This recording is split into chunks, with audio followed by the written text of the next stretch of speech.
పండిట్ రామ్ నారాయణ గురూజీ వారి శ్రీ శ్రీ జ్యోతిషాలయం. ఏ సమస్యకైనా సంప్రదించండి 96651139. అందరికీ నమస్కారం. పవన్ కళ్యాణ్ ఒక కామెంట్ చేశారు.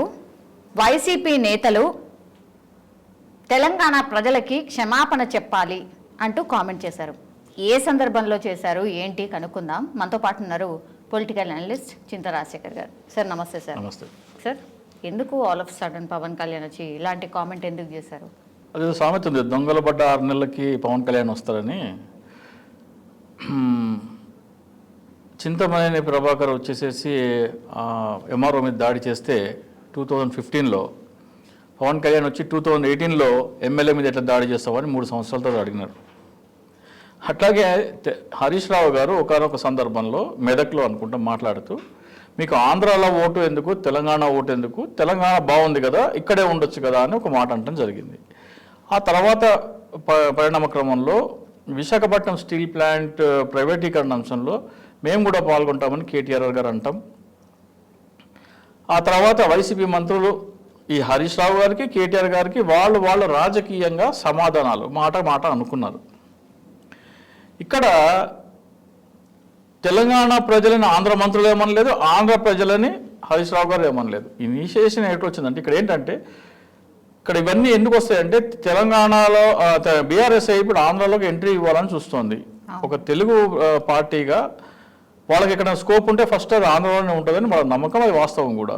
సో ఆంధ్రాలో ఎంట్రీ ఇచ్చి గతంలో వాళ్ళ మీద ఉన్న వ్యతిరేకతను తగ్గించుకొని ఆంధ్రాకి ఏమన్నా చేయాలి అనే దిశగా వాళ్ళు ప్రయత్నం చేస్తున్నారు.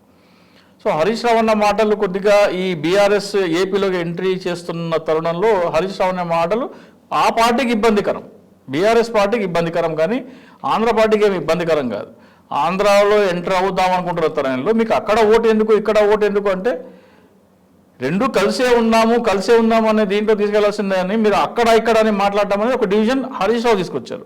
సో అది బీఆర్ఎస్కి మైనస్, కానీ ఆంధ్ర పార్టీలకి ఏం మైనస్ కాదు. సో అలాగే మన విశాఖ స్టీల్ ప్లాంట్ అంశంలో ఎక్స్చేంజ్ ఆఫ్ వర్డ్స్ జరిగినాయి. అది నాయకులకి మధ్యలో జరిగితే అంతా అయిపోయి సర్దుమణిగిపోయిన తర్వాత వారం రోజులతో దీనికొచ్చి ప్రజల మధ్యలో విద్వేషాలు రెచ్చగొడతారంటున్నారు. ప్రజలకు లేని ఆలోచనలు కల్పిస్తున్నాయి. ఆయన ఇప్పుడు విద్వేషాలు రెచ్చగొడుతున్న పార్టీలు కాదు, పవన్ కళ్యాణ్ గారు మీరు, ప్రజలు కలిసే ఉన్నారు. వాళ్ళిద్దరూ నా పార్టీలకి మధ్య రాజకీయ వ్యాఖ్యలు చేసుకున్నారు తప్ప వాళ్ళెవరు ఈ ప్రజల్ని ఆ నాయకులు కానీ, ఆ నాయకులు ఈ ప్రజలు కానీ ఏమీ దూషించలేదు, కించపరచలేదు, అవమానపరచలేదు. లేని విద్వేషాలు రెచ్చగొట్టారేమో అనే భావన మీరు కల్పించి ప్రజలు గొడవ పెడుతున్నారు. ప్రశాంతంగా ఉన్న ఇరు రాష్ట్రాల ప్రజల మధ్య మీరు గొడవ పెట్టాలని చూస్తున్నారా? మీ వ్యాఖ్యలకి ఇంత ఆలస్యంగా వచ్చి ఇప్పుడు ఎందుకు మాట్లాడుతారో నాకు అర్థం కాదు. ఎగ్జాక్ట్లీ 2-3 days అయిపోయింది సార్. యాక్చువల్లీ ఇరు వర్గాలు అనుకోవడం, అటు ఇటు అనుకోవడం అయిపోయింది. అండ్ మీరు అన్నట్టుగా ప్రజల గురించి అసలు ఎక్కడ కూడా అటువైపు కావచ్చు ఇటువైపు కావచ్చు ఎవరు మాట్లాడలేదు. అసలు అంటే హరీష్ రావు గారు అన్నారు, మీరు అక్కడ ఓటు ఎందుకు ఇక్కడ ఓటు ఎందుకు అని హరీష్ రావు గారు అన్నారు. కానీ ప్రజలని, ఆంధ్రప్రదేశ్ నాయకులు తెలంగాణ ప్రజల్ని మీరు అక్కడ ఇక్కడ ఓటు అని కానీ మీరని కానీ ఏమనలేదు. కేవలం బీఆర్ఎస్ పార్టీని, బీఆర్ఎస్ నాయకులను మాత్రమే పిఆర్ని నాని గారు కానీ లేకపోతే కొడాలి నాని కానీ మాట్లాడటం జరిగింది. కానీ ప్రజలని ఎవరో ఒక పల్లెత్తు మాట మాట్లాడలేదు.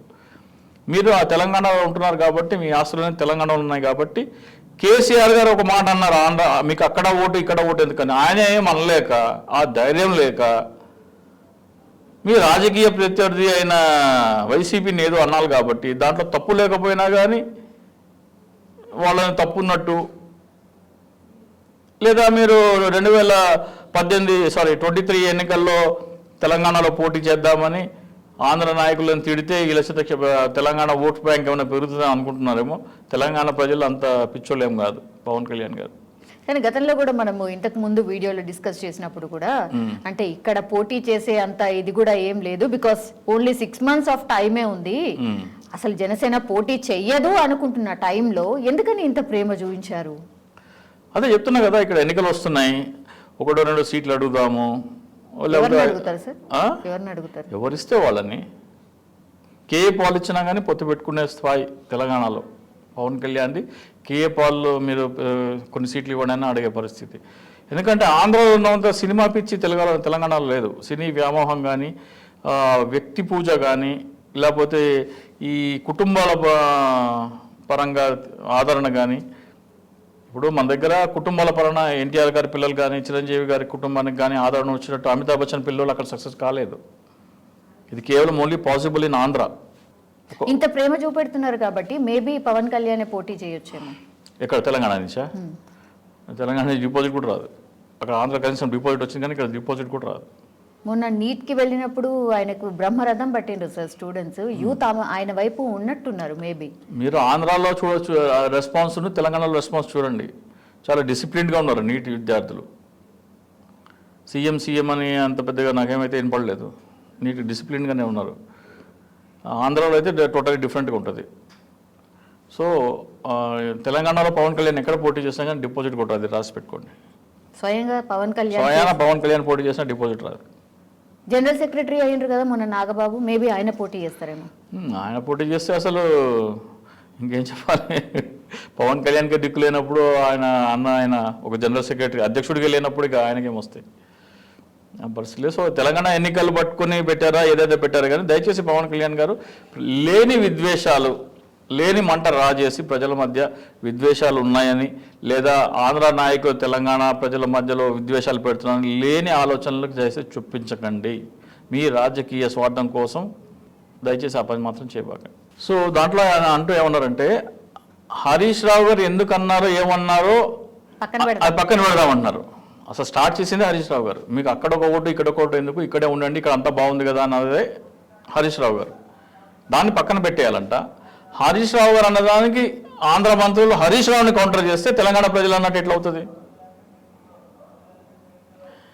అలాగే స్టీల్ ప్లాంట్ విషయంలో ఎక్స్చేంజ్ ఆఫ్ వర్డ్స్ జరిగినాయి, అది ప్రజలు అన్నట్టు ఎట్లా అవుతుంది? మీరు స్టీల్ వ్యాపారం ఎట్లా చేస్తారు, తెలంగాణ స్టీల్ వ్యాపారం చేయడానికి ఉందా తెలంగాణ ప్రభుత్వం అని చెప్పేసి ఎస్పీ గారి నాని గారు టీఆర్ఎస్ నాయకులు అంటం జరిగింది, బీఆర్ఎస్ నాయకులు అంటం జరిగింది. కానీ ప్రజలను ఎవరు ఎక్కడ ఏమీ అనలేదు. ఇంకోటి ఆయన ఏమన్నారంటే, బొత్స గారికి కేబుల్ వ్యాపారం ఉండేది గతంలో అన్నారు. అది ఉమ్మడి రాష్ట్రంలో ఉన్నప్పుడు ఉండేది. అంటే వ్యాపారాలు భారతదేశంలో ఎవరు ఎక్కడైనా చేసుకోవచ్చు. మీరు మరి ఆంధ్రప్రదేశ్లో ఎన్నికల్లో పోటీ చేస్తారు, మీ ఫామ్ హౌస్లో మీ సినిమాలన్నీ ఇక్కడ తెలంగాణలో షూటింగ్ అవుతాయి కదా. ఇక్కడ ఇవన్నీ చూసుకుంటే మీరు లేని విద్వేషాలు ప్రజల మనసులో చొప్పించాలని, తద్వారా రాజకీయ లబ్ధి పొందాలని మీరు ట్రై చేస్తున్నట్టు కనబడుతోంది. తెలంగాణ ఎన్నికలు సమీపిస్తున్న తరుణంలో మీ రాజకీయ లబ్ధి కోసం ఇక్కడ విద్వేషాలు రెచ్చగొట్టి, అభిప్రాయ భేదాలు సృష్టించి, లేనివి సృష్టించి, దాని వెనకాల మీరు ఏదైనా రాజకీయ లబ్ధి పొందాలనే కుట్ర మీ మాటల్లో కనబడుతుంది. కాబట్టి అటువంటి ప్రయత్నాలు మానుకుంటే మంచిదని పవన్ కళ్యాణ్ గారికి విజ్ఞప్తి చేస్తున్నాం. Okay sir, thank you.